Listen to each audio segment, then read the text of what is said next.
Well, here we are with another Battlefield video, but it's probably not the Battlefield you were expecting.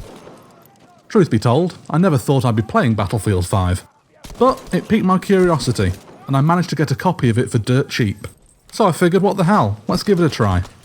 I also felt that it would be worth recording a video to talk about my overall feelings towards the game. I'll try to keep this as brief as I can, as I don't want to bore people. For me, Battlefield 5 is the very definition of a mixed bag. It does some things well, it does some things poorly, and some things it just does okay. I'm probably going to go over my feelings in no particular order, so please, bear with me. I like the weapon selection. Medics having SMGs makes their job of healing and reviving on the front lines much easier. Supports having LMGs, MMGs and shotguns make them feel really versatile, except for the MMGs, which mostly force a more sedentary playstyle. It's funny, I see people rightfully complain about MMG campers, but given how the weapons are designed, I'm not sure how else you're meant to effectively use them. They are certainly not made for a run and gun and reactive playstyle. I suppose I missed the sweet spot mechanic from Battlefield 1 when it comes to the bolt-action rifles, but at least it forces me to aim for the head more often. It's nice to see the self-loading rifles make a return though. It's kind of funny that we're still using things like the Selbstlader 1906 when it's World War II, but I've no problem using weapons I'm familiar with thanks to Battlefield 1. Pistols unfortunately feel a little weaker than their BF1 counterparts, though the recent patch has seen them buffed up a bit. I've noticed the difference, and I was even able to go on an 11-man kill streak with the Ruby, which was fun. When it comes to spotting and visibility, I'm a little torn. On the one hand, I like being able to flank and sneak around enemy lines, taking people out without being instantly spotted by someone spamming the Q button. Tying spotting to class roles like the machine gunner traits or the sniper trait seems like a potentially good idea, but the execution could use a little more work. Even the spotting flare feels more balanced here than it did in BF1. But at the same time, when I'm unable to see an enemy lying prone because they blend too well into the environment, or if my squad gets wiped out by an unspotted flanker, it's a little bit frustrating. The Fortifications feature is surprisingly handy.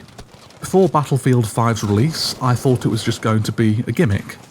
And while it is a bit gimmicky, I think it's a pretty neat addition to the series. Throwing up sandbag walls and heavy machine guns to help defend a point is very, very helpful.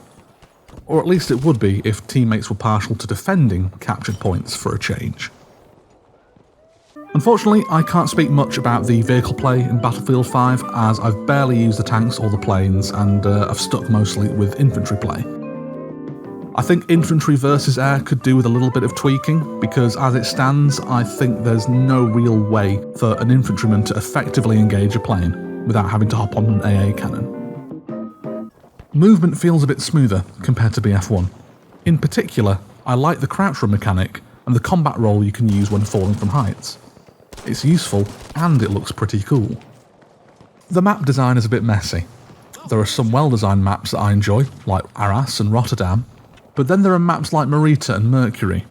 I find those to be weak additions to the roster, unfortunately. Some maps do seem to fare better when they're played in a mode like Breakthrough, rather than Conquest. The live service could really use some improvements. Right now, it just feels like they're drip-feeding content, and the game is suffering as a result. While the Madsen is going to be unlockable shortly, and I'm very pleased to hear that, I still want to know when I can get my hands on the Chauchat again.